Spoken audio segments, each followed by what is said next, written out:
Hoy me voy a ir a descansar temprano. Hola amigos, hola amigas, muchas gracias por estar nuevamente sintonizando nuestro programa La Mesa Redonda. Gracias por hacerlo. Un saludo afectuoso y cariñoso a la gente que nos sintoniza a través de Radio Darío, que transmite desde León para todo el occidente del país.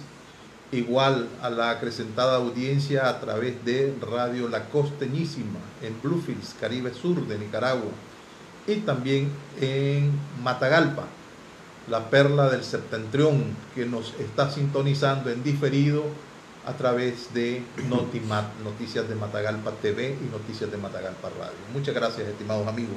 Pues vamos a conversar nos adelantamos, siempre lo tenemos los jueves, pero hoy miércoles, porque mañana tenemos una sorpresa, anuncio la llegada del doctor Lombardo Martínez Cabeza el día de mañana. Va a ser un programa muy interesante sobre los intelectuales y su compromiso en este contexto.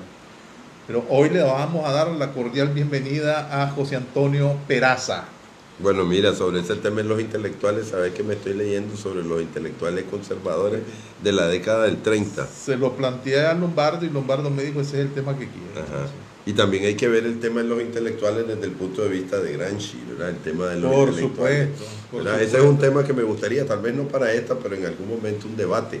Creo que los intelectuales cada día juegan un papel menor en la política, por lo menos en la política tropical creo que juegan un papel menor, y yo creo que en la política europea también. ¿Creemos? Sí, pero puede ser una percepción equivocada. Son sumamente beligerantes los intelectuales en todas las esferas. Bueno, pero yo creo que no definen.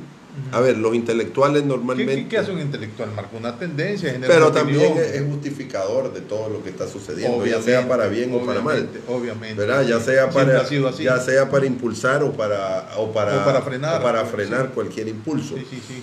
Y entonces, bueno, depende, pero sí juegan un papel, pero no son determinantes, creo yo. Creo que ahora juegan un papel más importante en las redes sociales que un intelectual. Ahora, si utilizan al intelectual en las redes sociales, tal vez podríamos, ¿verdad? Pues es que los intelectuales se están moviendo en redes sociales, ¿verdad? Pero el concepto es diferente a como se veía antes, pues, que antes había un libro, una persona ahí paternal. Y el mundo de las personalidades cada día se está desmitificando más, ¿verdad? Las redes sociales son implacables. Es como antes, por ejemplo, el Papa se veía como algo inalcanzable. Ahora los escándalos sobre el Vaticano, pues no es un actor más porque mueve más de 1.000 millones de personas, o por lo menos pero es un actor entre un montón, ¿no? Sí. Bueno, ha cambiado. Vamos a entrarle al tema, ¿te parece? ¿Cuál tema? Dice, reglas del juego y candidatos, ¿verdad? Unos dicen que las reglas del juego son primero, o deben establecerse primero, y otros hablan de que el candidato debe ser primero, porque con el candidato se definen las reglas del juego. Estamos hablando de procesos electorales. Pero antes yo estoy obligado a hacer una aclaración necesaria. ¿Por qué estamos abordando este tema? Porque de todas formas, tenemos la obligación de hacerlo, porque tarde o temprano va a haber necesidad de los actores políticos, y como actores políticos estamos hablando de la alianza de la Unidad Nacional Azul y Blanco y del gobierno que preside el comandante Daniel Ortega. Van a tener que sentarse en una mesa de negociación para despejar todo este entuerto y acordar reglas para las futuras elecciones, sean adelantadas o sean en el 2021. Definitivamente. Es más, tenemos y siempre hemos dicho que hay información fidedigna de que Daniel Ortega está trabajando el tendido electoral, que está tratando de hacer concesiones siempre con su perfil de gobierno populista, anda entregando y prometiendo cosas. En Ciudad Sandino, por ejemplo, anda entregando bonos, recuperando una militancia que él ya cree que puede recuperar. De tal manera que él está trabajando en el tendido eléctrico. Aquí han habido reuniones, debo decirlo, reuniones entre altos mandos policiales y representantes del Consejo Supremo Electoral con personalidades extranjeras rayando el cuadro sobre las elecciones. Entonces, si él se está preparando, del otro lado también están preparándose. Y eso es lo que vamos a decir. Esto no significa que estamos olvidando en la agenda lo prioritario, que es la excarcelación de los presos políticos, que es la urgencia del diálogo y que es también la demanda de adelanto de las elecciones. Uno es lo que uno quiere como grupo y otro lo que el otro quiere también como grupo. Y tratar de conciliarlo es el debate a nivel de las ideas. Eso es lo que tratamos de hacer. Primera pregunta entonces. Reglas del juego primero y candidato después. ¿Cuál es tu impresión sobre eso? Así tiene que ser, Sergio, porque el 18 de abril no marca cualquier cosa. El 18 de abril marca de alguna manera un hartazgo del estilo anterior de hacer política. Hay gente que no le gusta cuando yo uso. No es que el sistema ahora es diferente de hacer política desde antes del 18 de abril, pero hay nuevos actores que están demandando nuevas cosas que no existían antes del 18 de abril. Antes del 18 de abril era muy fácil plantar la tesis, tenemos un candidato, un santo, usando la palabra del doctor Emilio Álvarez Montalbán, al cual se le va a adherir una procesión. Ahora es todo lo contrario, hay procesión y dentro de la procesión hay que establecer las reglas para que surja el santo. Creo que esa es una norma que no vamos a poder evitar dichosamente en esta elección, y que tiene que haber un procedimiento que puede ser más o menos democrático. Cuando digo no es más o menos, sino más o menos democrático, y para poder establecer las reglas de cómo se va a elegir a ese candidato. Yo he oído muchas versiones, pero tienen que ponerse de acuerdo principalmente la Unidad Nacional Azul y Blanco y la Alianza Cívica de cómo van a unirse, cuál va a ser el padrón electoral para poder escoger a esos candidatos. Pero, a ver, aquí estoy un poco confundido. La alianza que ya hemos rayado el disco diciendo cómo fue su génesis, ¿verdad? Y qué mandato recibieron en términos de negociación política, diálogo. El asunto es que ellos tienen el reconocimiento internacional como un actor de cara a la negociación con Ortega. Pero después de la alianza se conformó la Unidad Nacional Azul y Blanco con su directorio político, que son los que han estado, ¿verdad?, de una u otra manera siendo beligerantes, y como miembro integrante de la unidad está la alianza. Pero esa Unidad Nacional Azul y Blanco decidió que este conglomerado llamado Alianza siguiera en el team, ¿verdad?, en negociación con Ortega. Ahora me llamó la atención que cuando viajaron a los Estados Unidos van en una misión conjunta. Ya es un primer indicio de que hay algo ahí. En el retorno, ¿verdad?, tienen que darnos explicaciones. Bueno, ¿cuándo va a darse esa unidad entre estos dos actores? Que yo no los veo separados, ¿verdad? Ahí está la unidad y los otros sencillamente se asumen, ¿verdad? Despejemos esa primera incógnita. Bueno, en primer lugar, esas relaciones de quién se integró a quién, eso yo creo que en la práctica no tiene mayor validez. Perdón, disculpa que ando muy afectado. Yo lo que creo es que ahí hay dos entidades que tienen orígenes diferentes, pero que tienen un objetivo más o menos parecido. Está la Unidad Nacional Azul y Blanco, se supone que la Alianza Cívica es parte de la Unidad Azul y Blanco, pero la Alianza Cívica al final no se siente parte de la Unidad Azul y Blanco, ni la unidad hay veces se siente que es parte de la alianza. Entonces, pero sí hay un objetivo común. Entonces yo lo que he sabido, y hablando con diferentes actores, es que hay una comisión, o no comisión, un grupo de 7+7 que han estado en un proceso de acercamiento y que han avanzado en el proceso de unidad. ¿Cómo va a ser esa asamblea que va a determinar esa unidad? ¿Cuáles van a ser los mecanismos para poder tomar decisiones de ambos grupos y para que ambos estén representados? Pues esos son temas a discutir, pero definitivamente van a tener que pasar por una especie de proceso democrático para poder definir ese tipo de cosas. O sea, una alianza de unidad nacional. Una alianza de unidad nacional que puede tener cualquier nombre, que va a estar sobre esas dos entidades que ya conocemos, ¿verdad? O desaparecen y se forma una... No creo que en este momento pase así, pero yo creo que se va a crear, ¿verdad? Una unidad supra las dos organizaciones, donde van a haber representantes que cada uno de los sectores va a poder escoger. ¿Cuánto va a ser la representación? ¿Cuánto van a haber de uno? Tiene que haber un directorio político que tenga una especie de, digamos, acuerdo básico. Pero va a ser partido político, va a ser agrupación partidaria. Bueno, eso va a depender de las reformas electorales. A mí no me cabe duda que en el futuro, tanto la Unidad Nacional Azul y Blanco como la Alianza Cívica, posiblemente, ya sea unida o separada, van a tratar de construir un partido político. No se pueden hacer partidos políticos en este momento sin una reforma electoral. Pero independientemente de que haya la posibilidad de construir partidos políticos de manera inmediata, esos dos organismos, tanto la Alianza Cívica como la Unidad Nacional Azul y Blanco, van a seguir jugando políticamente. Porque son entidades que surgen a partir de después del 18 de abril y que se crean en la misma dinámica de, digamos, confrontar a Ortega en el medio del caos y la violencia que estábamos viviendo. Ya sabemos el origen, por ejemplo, de la Alianza Cívica, que fue convocada por la Conferencia Episcopal, y de la Unidad Nacional Azul y Blanco, que es producto, digamos, originalmente de las organizaciones de la sociedad civil que enfrentan, digamos, el reto de atender a los heridos y a las personas que estaban siendo masacradas en el momento de la crisis. Así surgen. Entonces, este elemento que tenemos ahí marca de alguna manera la historia de las dos organizaciones, pero que en pro de Nicaragua ellos están conscientes de que tienen que llegar a un acuerdo. Tienen que llegar a un acuerdo donde ambos definan cuál es el futuro de Nicaragua y qué relación van a tener con otro grupo. Existen por lo menos 4 iniciativas que yo personalmente conozco de partidos políticos. Ya hay algunas agrupaciones que están actuando como partidos políticos y que están recogiendo firmas, que están incursionando en sus territorios, en los territorios. No, pero la Unidad Nacional Azul y Blanco lo está haciendo desde hace muchísimo tiempo. Y la Alianza Cívica también ha tenido recorrido por varios departamentos del país.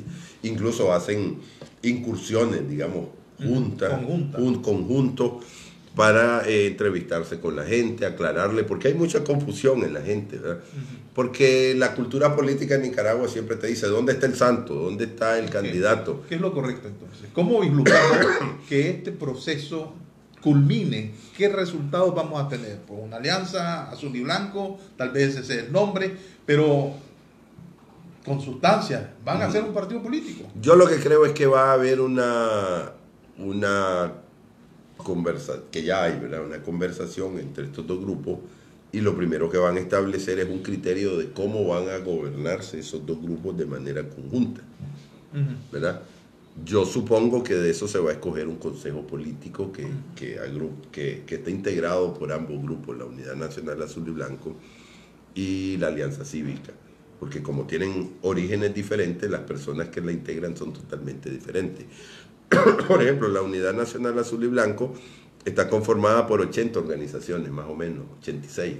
Y asumida ahí la Alianza Cívica. Por eso, claro, pero la Alianza Cívica tiene otra dinámica, está integrada por sectores que fueron escogidos por la Conferencia Episcopal. Pero fue transitorio. Sí, pero esa es la base que tiene, y esos mismos grupos ahí están, que son estudiantes. Te hago esta pregunta porque a la gente nos demanda aquí, miren las cantidades de WhatsApp que me toca responder, y la gente pregunta, ¿qué está pasando? Mientras un Ortega se viene consolidando, nos ha hecho perder la calle, se ha radicalizado en su discurso, está promoviendo campañas de odio a nivel de videos, ¿verdad? Que se traducen en asesinatos como el de la norteamericana. Sigue secuestrando, sigue asediando en todos los niveles. Algunas veces usa a los paramilitares, otras veces usa a los policías, el caso de Domínguez en León. Es decir, ese es el Ortega que estamos viendo, dice, y le importa un bledo si la economía colapsa o no colapsa, ¿verdad? Versus una serie de organizaciones que son las más visibles, estos dos, ¿verdad? La Alianza Cívica y la Unidad, más otras organizaciones, el foro de una cosa, el foro de otra y otra. aquí necesitamos nosotros algo más coherente en el menor tiempo posible, que diseñe una estrategia que pueda enfrentar a este que está aquí. Y eso es concreto. Y esto que está aquí, en términos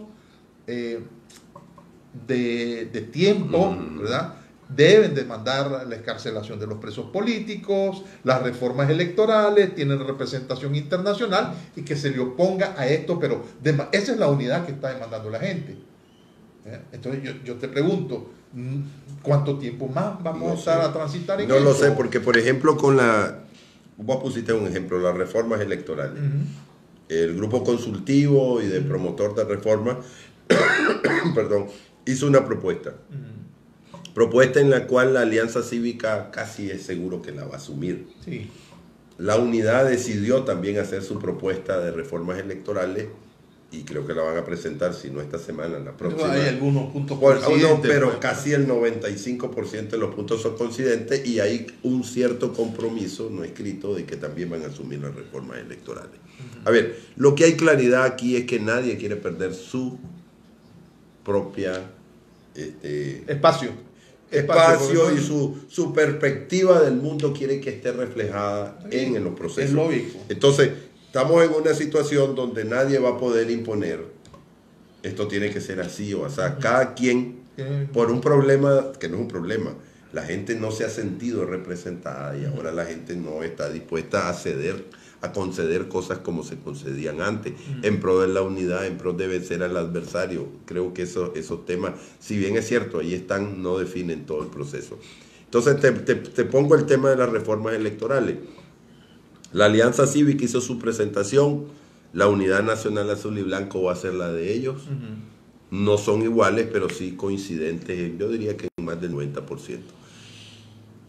Lo más lógico sería que asuman la del grupo consultivo y que los tres grupos, digamos, estas son las reformas que se van a proponer. La columna vertebral es la del grupo consultivo. Con algunas adiciones, ajustes que no se imponen. Son discutibles porque se pueden llegar a un consenso y asumir una sola. Entonces, esa es la dinámica que yo creo que se debe seguir. ¿Por qué? Porque cada uno tiene su propia perspectiva. En una hay una perspectiva más empresarial, más directa, más puntual, y en la otra hay una reflexión más amplia de la sociedad, ¿verdad? Con temas incluyentes que no toca la Alianza Cívica, por ejemplo. Pero el factor de unidad ahorita está siendo... Pero el factor de unidad... ¿Cuándo surge entonces un plan de nación, un programa de nación? Bueno, yo creo que ya los 15 puntos, los 20 puntos, por ahí va. Por ahí va. Y la Alianza creo que va a sacar también una cantidad de la dinámica y la demanda de la gente. Sí, está bien, es muy lento, sacando. Es muy lento. Muy lento el proceso. Muy lento. Entonces, yo creo que lo primero que tienen que ponerse de acuerdo es cómo se van a gobernar la relación en estos grupos para darle celeridad. Porque, a ver, el COSEP saca sus 15 puntos, la Unidad Nacional saca sus 20 puntos, que no son contradictorios, pero no son iguales. La Alianza Cívica también tiene pensado hacer una propuesta a la Nación. Es básicamente los mismos procesos. ¿Cuál es el gran problema? Que no es un problema, más bien hay un deseo de participación de la gente de decir yo veo el país así o yo lo quiero así. Y va a ser muy difícil cercenar eso. Por eso yo no creo en que va a salir el santo y que a través del santo se va la procesión. Establezcamos esos procedimientos, ¿verdad? Que son reglas del juego. Hay que conciliar las diferentes visiones hasta donde se pueda en un acuerdo mínimo. Porque no podemos tener acuerdos sobre todos los problemas. O sea, la Nicaragua posible. Pues la Nicaragua posible ahorita es una Nicaragua transitando hacia la democracia y para eso necesitamos reglas de juego claras, un Consejo Supremo, digamos, despartidizado. O sea, en los postulados, ¿verdad? Que ustedes han formulado. Correcto. Como grupo consultivo. Sí, decir, yo lo veo así, el grupo consultivo creo que lo ve así. Ok, esta es la ruta. Que no es perfecta ni es absoluta, pero esta es la ruta para tener elecciones libres, transparentes, competitivas, observadas. Eso lo asume la Alianza, lo asume la Unidad Nacional Azul y Blanco, tal vez no 100%, pero yo creo que el 90-95% ahí está determinado. Todos sabemos que esto es un proceso y que ahí no se van a definir todas las reformas que este país necesita. Eso nos permitiría ir a un proceso electoral. Ahora viene, ¿quiénes van a ser los representantes de ese grupo opositor? Bueno, las encuestas están marcando. Espérame un segundo. Y el papel de los partidos políticos que están algunos en la Alianza y otros en la Unidad Nacional. Me refiero específicamente a Ceporel, es parte de la Alianza. De la Alianza Cívica. No es parte, es como aliado. Tiene una definición ahí, pero digamos, es más cercano. Ok, y está el FAT-MRS, que está en la Unidad Nacional Azul y Blanco, pero que también tiene representantes en la Alianza. ¿Cuál es el papel que van a jugar en esto? No sé si bueno, el MRS no tiene representante en la Alianza de manera formal, ni el FAT tampoco, hasta donde yo sé. Entonces, pero ¿y entonces a quién representa el señor José Palé? Es FAT-MRS. Sí, pero fue escogido, primero está en la Alianza Cívica, y fue escogido por como para darle, digamos, una cara. No, pero fue más que todo, creo yo, escogido a nivel individual para representar. Pero es muy difícil quitarse esas camisas, ¿verdad? De que yo era del FAT y ahora soy... Recordad que es producto, ¿verdad?, de la recomposición de la Alianza. De la Alianza. Y entonces uno dijo, bueno, aquí está la inclusión, pues si está el Ceporel, ¿por qué no va a estar el FAT-MRS? Es más, hay otras agrupaciones políticas que también quisieran estar ahí. Sí, pero el tema central, creo yo, Sergio, es cómo hacemos que se fusionen, digamos, las decisiones estratégicas que van a emanar de estos dos grupos en una sola propuesta y que no retrasemos el proceso. Porque es el proceso de concertación. Claro, porque una cosa, a ver, si tenemos dos, yo hago una propuesta y vos haces una propuesta y hay una tercera propuesta, y al final asumir teóricamente la propuesta que hizo el grupo de expertos, eso podemos hacer con otros temas, ¿verdad? Pero no podemos seguir en esta dinámica y tardar 9 meses en hacer una, porque nos comen los tiempos. No, además hay gente presa, hay gente que está siendo secuestrada, hay gente que está siendo asesinada en el norte del país. Entonces lo que hay que ponerles tiempo a las cosas. Yo creo que, por ejemplo, la unidad entre la Alianza Cívica y la Unidad Nacional Azul y Blanco tiene que darse antes de diciembre. Y diciembre es muy largo. 90 días. Por eso, yo diría que se tiene que definir en el mes de octubre, máximo noviembre. Máximo octubre. Esto tiene que tomar una dinámica y eso implica responsabilidad de parte de los actores, madurez política, que ya no podemos estar jugando de que es que yo quiero esto. No, a ver, sentémonos, esto es lo posible. Propuestas conjuntas esta concertación, que ya nos digan, bueno, estas son las reformas y hay que negociar y hay que hacérselo saber. Sí, pero también hay que ver cómo van a definir, cómo vamos a escoger a los órganos de ese órgano. Cómo se van a organizar en esa concertación, cuál es el programa, cuál es el país que quieren construir de cara a un gobierno de transición. Correcto. Me parece a mí. Sí, porque lo que nos importa, a ver, el tema fundamental es la transición política. Sí. Que la transición política requiere de una reforma electoral para que pueda haber elecciones incluyentes, todo lo que hemos hablado, transparentes, observadas, justas, todo ese tipo de cosas. Pero ahora, ¿cómo va a representar a su candidato esa alianza o esa concertación que voy a llamar? Ese es otro asunto. ¿Cómo van a surgir los candidatos? Así es. Ese es un gran problema que hay que resolver. ¿Por qué? Porque, a ver, solo puede haber un candidato a la presidencia. Sí, los cargos están definidos, presidente, vicepresidente, diputados, ¿verdad? Pero también van a haber posiblemente de alcaldes y vicealcaldes, etcétera, etcétera. ¿Va a ser una elección total? Pues no sabemos, pero teóricamente debería ser. Debería ser. Aunque dicen que el Frente Sandinista no quiere y que lo quiere pasar al 2022, pero bueno, todos esos temas. Bueno, ese es base el calendario establecido, al macro, ¿verdad? Pero aquí se trató con todo. Por eso, entonces todo eso hay que negociarlo. Porque todo eso pasa por un proceso de negociación, que es lo que la gente a veces no entiende. Pero yo no puedo llegar con 12 personas del Comité Ejecutivo de la Unidad Nacional Azul y Blanco y con 16 de la Alianza Cívica. ¿Vos sos del criterio que hay liderazgos nacionales y hay liderazgos sectoriales? Totalmente, hay liderazgos nacionales, pero eso no lo aplicando la ley de Peter. No sé cuál es la ley de Peter. La competencia. Es decir, si tenés una buena secretaria y de repente viene el gerente y la promociona o la promueve, ¿verdad? Entonces perdió una buena secretaria, adquirió una mala jefa de recursos humanos, porque no es mecánico. Entonces uno dice, bueno, el líder sectorial campesino, ¿verdad? Se ha destacado y es bateador de Grandes Ligas. Espérate un momento. ¿Es bateador de Grandes Ligas? ¿Pero quién va a definir eso? ¿Pero quién? Bueno, por un lado, ¿quién lo define? Por un lado, ¿quién lo define? Por otro lado, el sentido común. Sí, pero eso es muy excluyente. Ok, pero entonces ahí es donde está. La presidencia es la presidencia. Aquí yo creo que debe haber suficiente madurez para definir quiénes son las personas que van a recibir el mandato para refundar la nación en un proceso de transición. Es que ahí es donde yo veo que tenemos que ponernos claro en las reglas. Porque yo puedo decir, a mí me parece tal persona un líder sectorial no nacional, pero tal vez la nación considera que no es sectorial, o al revés. Un líder. ¿Cómo sabemos qué es lo que piensa la nación? Tenemos que tener un mecanismo que no sé cuál es. Hay algunos ejemplos, ¿verdad? Para escoger, para que la gente o los que tienen la capacidad o los que se definan que van a tener la capacidad definan quiénes son líderes nacionales o sectoriales, o quién puede ser un buen diputado, o quién puede ser un buen magistrado del Consejo Supremo, o quién puede ser un buen magistrado de la Corte Suprema de Justicia. ¿Por qué? Porque mucho de esta va a ser una parte de negociación política, porque no podés poner todo con los procedimientos que existen. Por ejemplo, los magistrados del Consejo Supremo Electoral es un gran problema.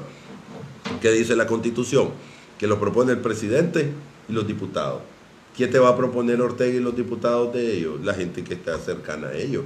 Claro. Pero entonces hay una arista ahí que hay que explotar. Dice, en consulta con las organizaciones de la sociedad civil. Entonces nuestra propuesta como grupo consultivo es que se haga una reserva de ley en la Constitución para ir a la ley electoral y ahí definir criterios bien específicos sobre cuáles deben ser las consultas que impidan que el presidente de la República y los diputados te llenen de candidatos que son eminentemente borregos de ellos, ¿verdad? Entonces, tenemos que jugar con todos esos elementos, pero eso ya tiene que tener una aceleración importante.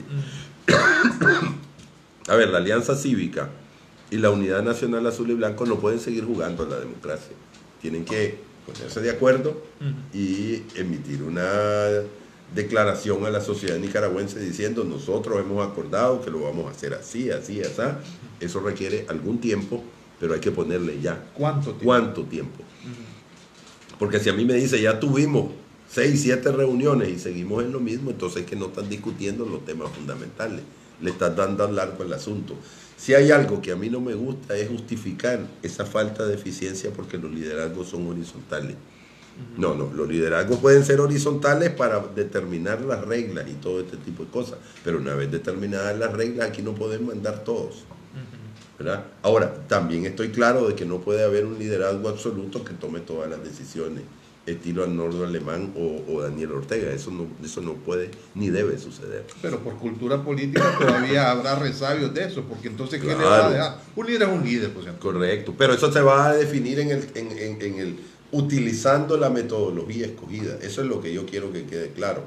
Vamos a escoger, cuando digo vamos es porque de alguna manera me gustaría participar en ese proceso, y soy miembro de la Unidad Nacional Azul y Blanco. Hay que coger una metodología que diga, bueno, el que cumpla con los mejores estándares, este mecanismo es el que tiene que ser el candidato para X o Y cosas. Pero ese mecanismo hay que definirlo lo más rápido. No tenemos una camisa de fuerza en todo esto. Claro. ¿Quién define entonces esa No, regla? yo creo que sí, lo van a definir la Unidad Nacional Azul y Blanco, los que la comandan en este momento, que son 16 personas, y 12 personas del Consejo Político de la Unidad Nacional Azul y Blanco, que ya viene a reelección, ¿verdad? La Unidad Nacional Azul y Blanco. El tiempo que se puso como directorio ya viene un proceso. Ya viene un proceso de renovación, donde puede haber reelección. Está la discusión de que si es un año, año y 6 meses, etcétera, etcétera. No importa cuál procedimiento tenga cada uno. Lo importante es que nos pongamos de acuerdo cuáles son las características para crear esa gran alianza, supraorganizaciones, ¿verdad? Donde podamos caber todo. Una pregunta acá de lo que me está pasando, Ignacio. Ricardo Duarte dice, ¿seguimos con los dedazos? Pues no estoy de acuerdo. ¿Qué pasa con elecciones primarias y que de ahí salga él o los candidatos? Elecciones primarias, dice Ramírez Beto, pero no solo de cúpula. Entonces, ¿cómo? Pero yo soy partidario, no había entrado a eso porque no me lo habías preguntado. Yo lo que hablaba es que nos pusiéramos de acuerdo para ver cuál va a ser el mecanismo. Yo soy partidario de las elecciones primarias abiertas, y lo he dicho. ¿Cómo funciona eso? Bueno. Bueno, yo lo haría así, de manera general, ¿no? Una vez que tengamos esa gran unidad o gran alianza, entonces vamos a determinar, ok, ¿quiénes quieren ser candidatos a la presidencia, digamos? Va y se inscribe. Va y se inscribe. Entonces hay requisitos, hay que definirlos. Hay algunos que dicen que presente firma, que sea una encuesta que determine quiénes son y después que vayan a una elección primaria. Supongamos que nos quedan 7, 6 candidatos. Si presentan firmas, por ejemplo, 10.000 firmas para que sea candidato. Para que, Chico Los Palotes sea candidato. Entonces Chico Los Palotes presenta sus 10.000 firmas, ese es el blog de entrada. 10.000 personas asumen de que yo soy un buen candidato. Ahí está su blog de entrada.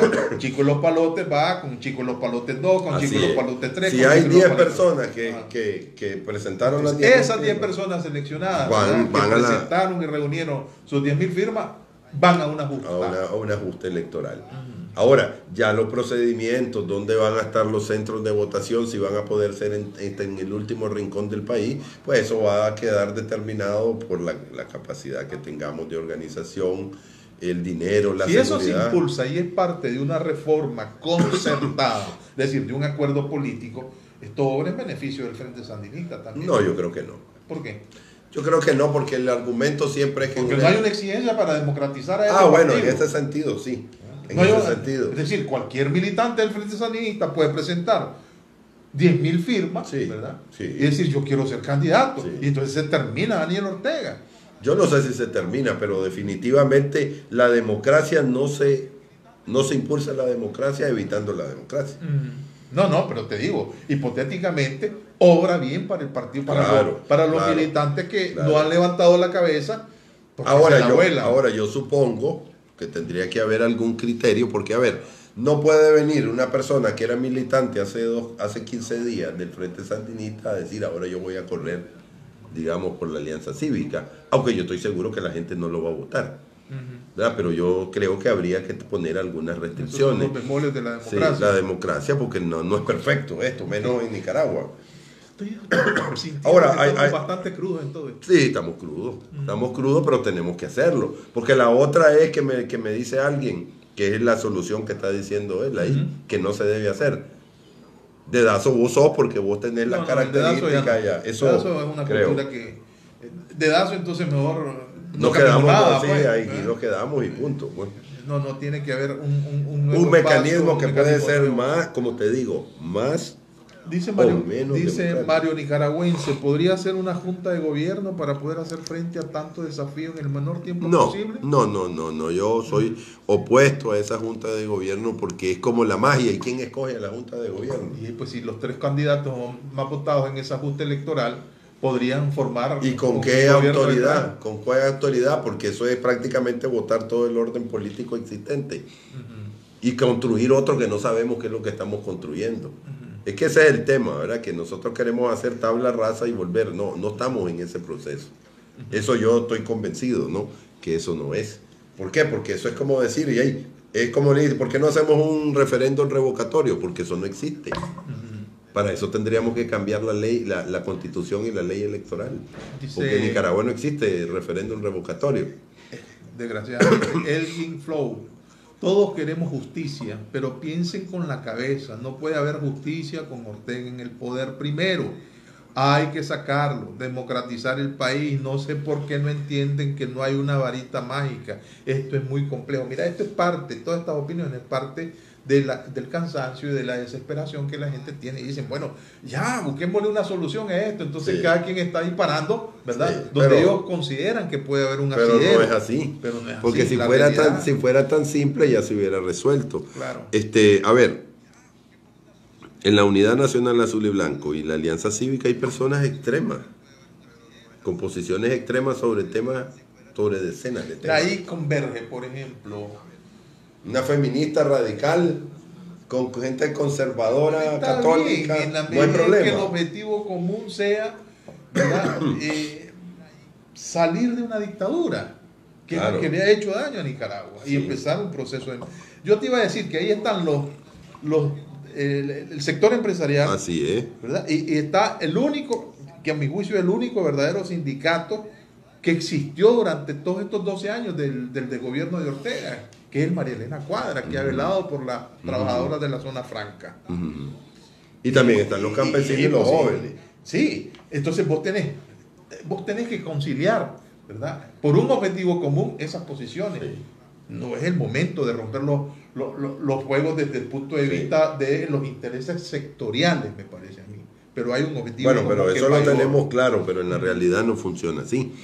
Porque vos ves a determinado grupo consolidándose, agrupándose para una futura candidatura, y vos lo ves en varios sectores.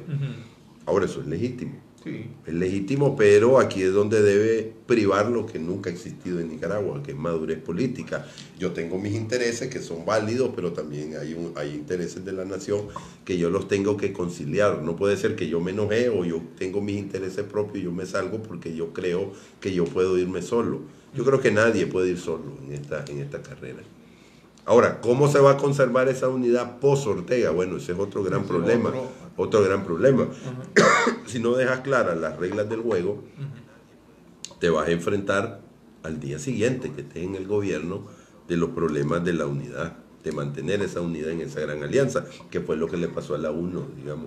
Por supuesto, ya está esa experiencia de la unidad. Ya está, entonces esa unidad no puede ser construida pegada con chicle o con saliva, ¿verdad? Tiene que ser una cosa bien conversada, y aquí requiere de una gran madurez política que nunca hemos tenido, que vamos a tener que ir aprendiendo en este proceso. Bueno, está el pueblo para demandarlo.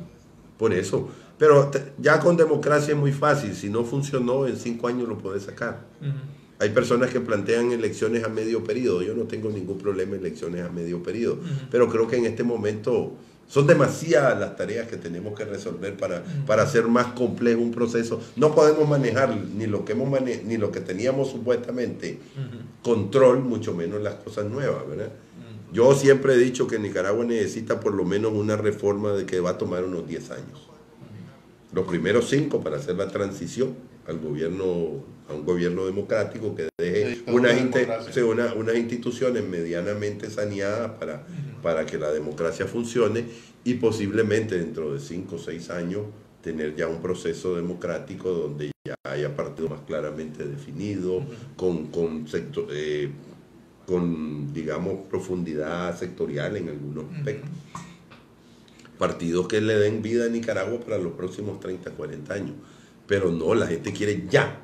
No es ya. Desgraciadamente no se puede, porque la inmadurez política que nos tiene metidos en este problema no se va a resolver ya. Es un proceso de aprendizaje, de llegar a acuerdos, de construir alianzas, y eso no se hace de un día para otro. Muchas gracias, José Antonio. Bueno. Se nos ha agotado el tiempo, ¿verdad? Muchas gracias, amigos. Recuerden escribirnos, hagan sus sugerencias. ¿Qué tema les gustaría que nosotros abordáramos acá? Bueno, miren, nosotros en la mesa redonda siempre concebimos el debate, y el debate de los contrarios, pero eso fue sumamente imposible en el gobierno que presidió el presidente Ortega, porque ellos desde el 2007 que asumieron el poder hablaron de una política de comunicación nefasta donde no le daban oportunidad al oponente. Nunca se sentaron a negociar, a debatir en una mesa como esta, en una mesa redonda.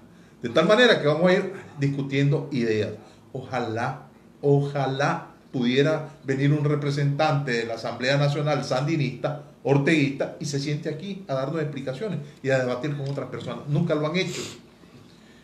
Pero queremos conocer los temas que ustedes están interesados en que traigamos a esta mesa. Así que por favor, hagan sus sugerencias ahí en la mesa redonda.